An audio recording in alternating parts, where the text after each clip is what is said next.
분석 검사부터 또 이어서 시작을 하도록 하겠습니다. 위액 분석 검사가 왜 필요하냐면 위에는 강산이 있었죠. 그래서 폐하 1에서 2 정도의 산이 있었는데 이게 굉장히 좋은 역할이 많았죠. 음식을 물을 이제 소독을 한다든지 뭐 이런 그 좋은 역할들이 많았지만 이게 오히려 그 위에 자극이 되거나 이게 역류를 일으키게 되면 식도에 이제 화상을 입히고 뭐 이런 것들이 계속 이제 벌어지게 되고, 그다음에 위를 이제 깎아서 이렇게 궤양이 생긴다든지 이런 것들이 있어요. 그래서 속쓰림이 있다거나 아니면은 뭐 이렇게 뭐 통증이 있다거 이쪽 그 이 가슴 쪽으로 이제 통증이 있다거나 뭐 이런 거가 있을 때 이런 이제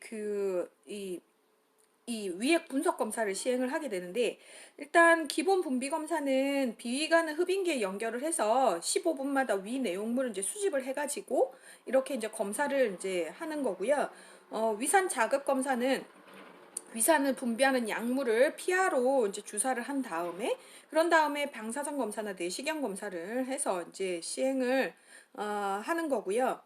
그리고 이제 산도 검사는 보통 이제 24시간 식도 산도 검사를 좀 많이 시행을 하고 있거든요. 그래서 이런 거는 식도로 이제 산의 역류를 이제 검사를 하는 건데, 이거는 이게 식도에 이거는 그 좀 가장 정확하기는 하지만 값이 좀 비싸고 위 음성이 좀 많이 나오고 환자가 많이 불편하고 이래서 모든 환자에게 적용하는 건 아니고, 뭐 약물 치료를 이 식도 역류가 굉장히 의심이 돼서 약물 치료를 했는데도 불구하고 별로 나아지지 않는다든지, 아니면 역류가 계속돼서 이렇게 자극이 돼가지고 기침을 계속하게 되는 만성 기침이 계속 나타나는 게 이 식도의 이 역류에 의해서 의심이 강력하게 된다든지 하는 이런 어떤 사유가 일단 있을 때, 이럴 때 이제 많이 사용을 하고 있습니다.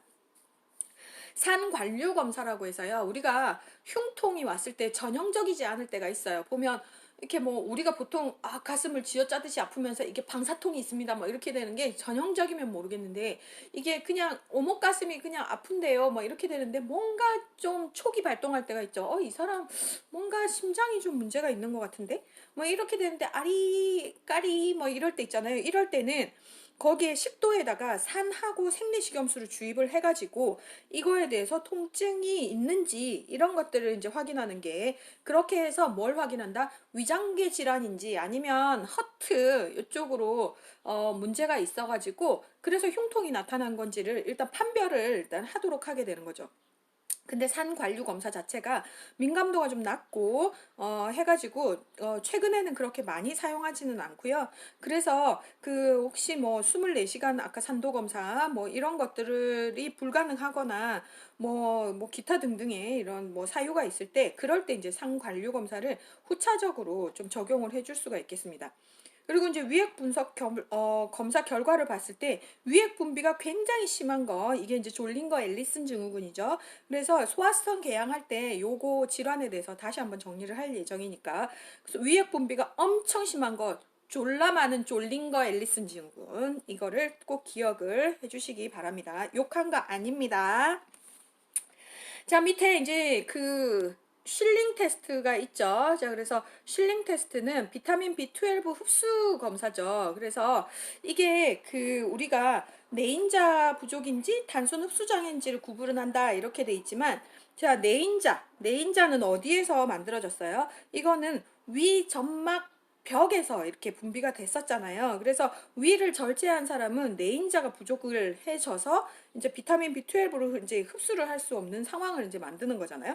근데 이게 내인자가 있어가지고 잘 만들어졌는데 만약에 회장에서 흡수를 하잖아요. 근데 회장이 뭔가 협착이 있다든지 무슨 문제가 발생을 해서 그쪽에서 흡수를 잘 못하든지 이런 문제가 생길 수 있는 거를 검사하는 것이 슐링 테스트예요. 그래서 비타민 B12의 흡수 상태 검사를 하는 슐링 테스트는 시험 문제에 굉장히 자주 나온 부분이고, 국가고시에도 한 번씩 아주 자주 이제 등장을 하고 있는 거기 때문에 슐링 테스트는 반드시 기억을 해주시기 바랍니다. 자, 그래서 이 비타민 B12를 일단 해고약 검사실에서 방사선 B12를 물과 함께 이제 경구 투여를 해가지고, 그리고 이제 비방사성 B12를 근육 주사를 하고, 뭐 하여튼 이런 식으로 해서 이제 그 투여를 하게 되면 24시간 동안 이제 소변을 본 거를 가지고 다 채집을 해가지고 방사선 B12의 양을 일단 측정을 하게 되는 거고요. 어쨌든 여기에서 정상인 경우에는 여기에서 만약에 그 내인 그 투여를 했는데 굉장히 좀 많이 떨어져 있다. 막 이렇게 돼 있으면 이게 떨어져 있다. 이렇게 됐으면 뭐가 된 거예요? 흡수가 안 돼서 일단 벌어지는 거잖아요. 왜냐하면 B12가 들어갔으니까. 근데 이제 이게 그 만약에 배설률이 7% 이상으로 됐다. 이렇게 되면 이제 위에 그, 그 위험, 예, 이런 걸로 일단 파악을 하면 되겠습니다. 결과까지는 뭐 이렇게 막 묻지는 않고 있고요. 일단 실링 테스트가 뭐냐? 이렇게 되면 비타민 B12의 흡수 상태 검사다. 요 정도만 기억을 하셔도 되겠어요. 자, 그리고 이제 세포학적 검사다 해거는 보통은 이 세포학적 검사는 위 내용물로 헤리코박터 파이로리균 요거를 이제 유무를 파악을 한다든지 아니면은 이제 암을 이제 파악을 한다든지 이런 것들을 이제 파악하는 거죠. 자, 그리고 이제 운동성 검사다 해서 식도 압력 검사, 직장 압력 검사 이런 것들을 이제 보는 거고요. 식도 압력 검사 여기는 보통 식도 압력은 저것 때문에 그 식도 역류 질환에서 여기에서 식도 이완 불능증 있잖아요. 이완이 되지 않아서 압력이 많이 올라가는 이런 상황이 있죠. 그래서 그런 거를 이제 측정을 할 때 이제 식도 압력 검사를 이제 시행을 하도록 하고 있습니다. 자, 다음 간담도 췌장의 진단적 검사를 해서요. 경구 담낭 조영술이라고 있죠. 그래서 이거는 담석을 이제 찾아내기 위해서 담낭이 내용물을 채우고 농축하거나 수축하는 능력을 이제 검사하는 것이다 되어 있어요. 그래서 검사 전날 지방 그 환자에게 검사 전날 저지방식을 하고요. 그런 다음에 한두 시간 후에 그러니까 보통 검사 10시간에서 12시간 전에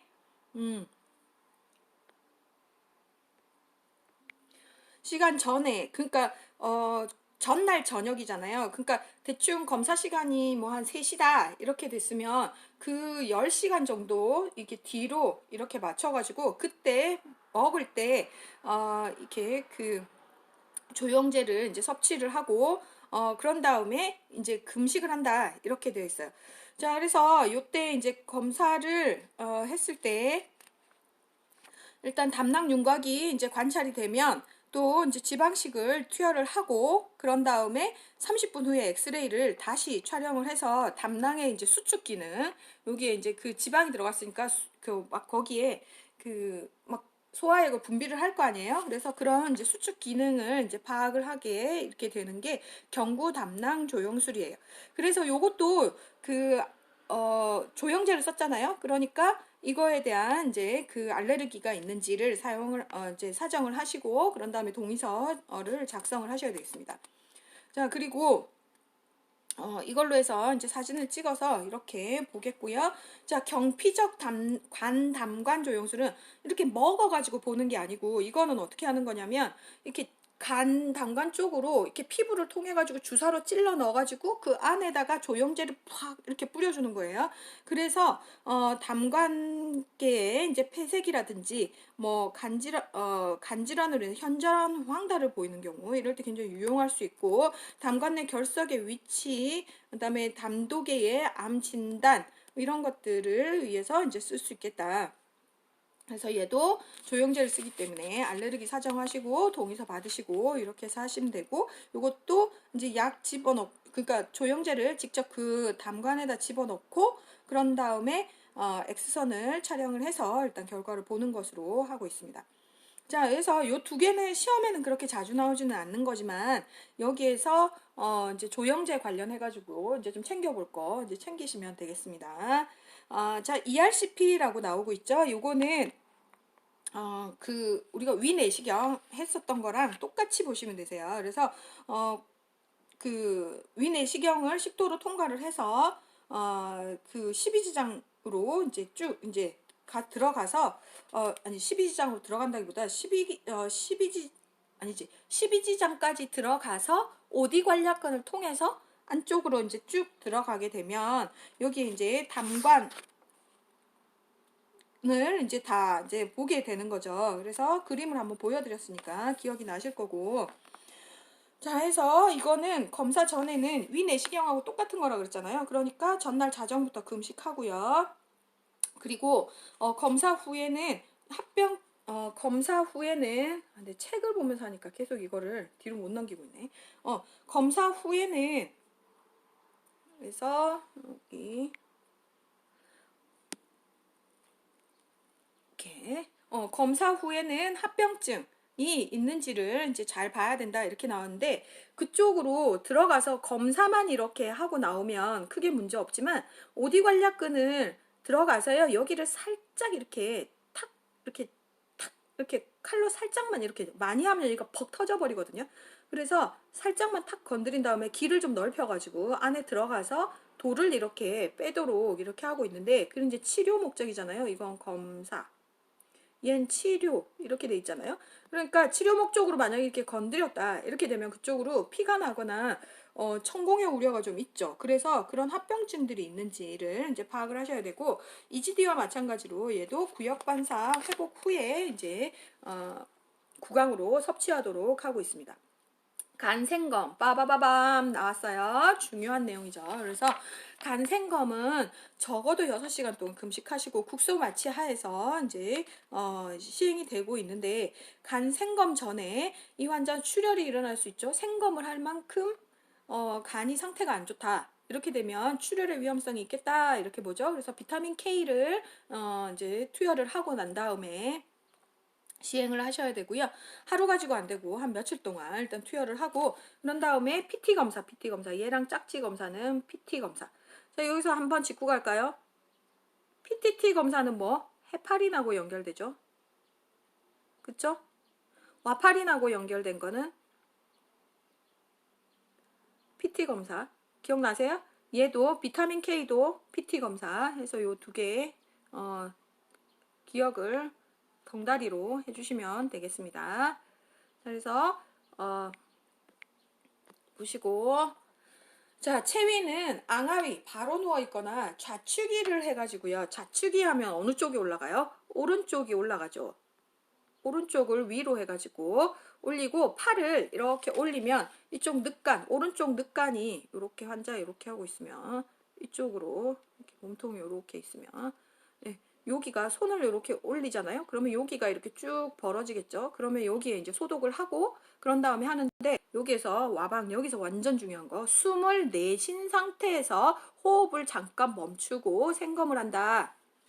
그래서 자, 숨을 들이신 상태에서 얘를 퍽 찌르면 뭘 찌를까요? 폐를 찌를 위험이 굉장히 높아지죠.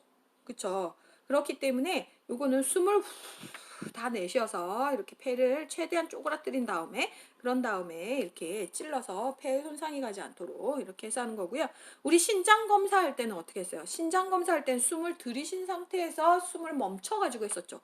그러니까 모든 그 검사 후 간호에서 숨을 들이쉬는지 내쉬는지 그리고 뭐 이렇게 뭘 할 때 숨을 내쉬는지 들이쉬는지를 잘 이렇게 구별을 하셔야 되고요. 그리고 하고 나서 체위를 어떻게 해야 되는지도 이제 잘 기억을 해주셔야 되겠습니다. 자, 여기에서 간 생검을 하고 난 다음에 체위는 환자를 이쪽 오른쪽으로 이렇게 눕혀가지고요. 끝나고 나면 처음 한두 시간 정도는 우측위를 해가지고 이쪽을 아래쪽으로 내려주는 거예요. 네, 그래서 이쪽으로 해서 오른쪽으로 해가지고 요 시술 부위를 이렇게 압박을 할 수 있도록 이렇게 해서 우측위로 해가지고 이쪽으로 이제 눌러서 이렇게 출혈의 위험성을 저 감소시키도록 이렇게 하시고요. 이후에는 앙하의 상태에서 절대 안정을 취하시고 검사 후 24시간 동안은 침상 휴식을 해야 된다. 못담시 이 리버 자체가 굉장히 이게 그거라 그랬잖아요. 혈액 덩어리라 그랬잖아요. 특히 간에 문제가 있으면 또 출혈의 위험성이 굉장히 높기 때문에 이 이중의 문제 때문에 이거는 확실히 출혈에 대해서 좀 더 보셔야 되는 거예요. 그래서 여기 생거 뭐 2시간 동안 스페셜 바이탈 하고요. 그다음에 여기 처음 8시간, 12시간 동안도 이제 계속 맥박과 혈압, 호흡 등 이런 바이탈 사인을 계속해서 체크를 하시고 처방이 있는 경우 비타민 K까지 주면서도 출혈에 대해서 되게 관심 있게 잘 보셔야 되겠어요. 자, 그래서 간 담도 췌장의 이제 임상 병리 검사다 이렇게 이제 나오고 있는데요. 여기에서 담즙 배설이라든지 단백질 검사 뭐 이런 것들은 여기에 보시면 여기에 시럼 알부민 이런 것들은 이제 영양 상태까지 또 보는 거잖아요. 그리고 암모니아 검사 같은 경우는 뭘 보는 거예요? 이 환자가 지금 저기 뭐냐 아까 간성 혼수나 뭐 이런 것들이 올 수 있겠다. 뭐 이러면 이제 그 간에 대해서 암모니아 배출을 잘 못하고 환자가 좀 약간 좀 아리어리하더라. 뭐 이렇게 되면 이런 암모니아 검사들 일단 확인할 수 있고요. 그다음에 알부민, 토탈 프로테인 검사 이런 것들 이제 보면서 일단 그 수치가 어느 정도인지를 좀 더 보셔야 되겠어요.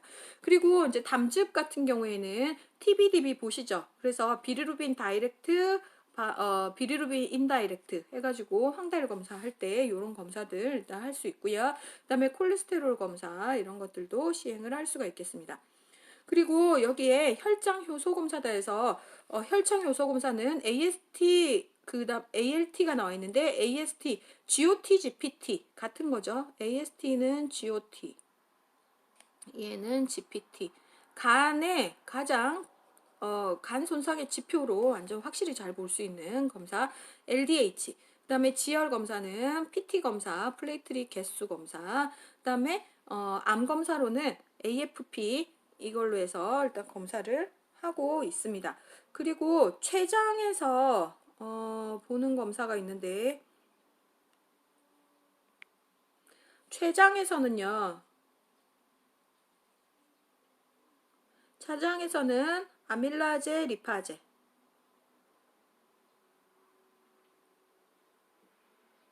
요 두 개로 일단 확인을 하고 있습니다. 그래서 어디다가 반드시 적어 놓으시기 바랍니다. 자, 그래서 일단 질환으로 일단 넘어갈 텐데요. 잠시만요. 그래서 일단 보시고 이제 질환으로 넘어갈 텐데 시간이 좀 됐으니까 일단 또 잠깐 멈췄다가 또 진행을 하도록 하겠습니다.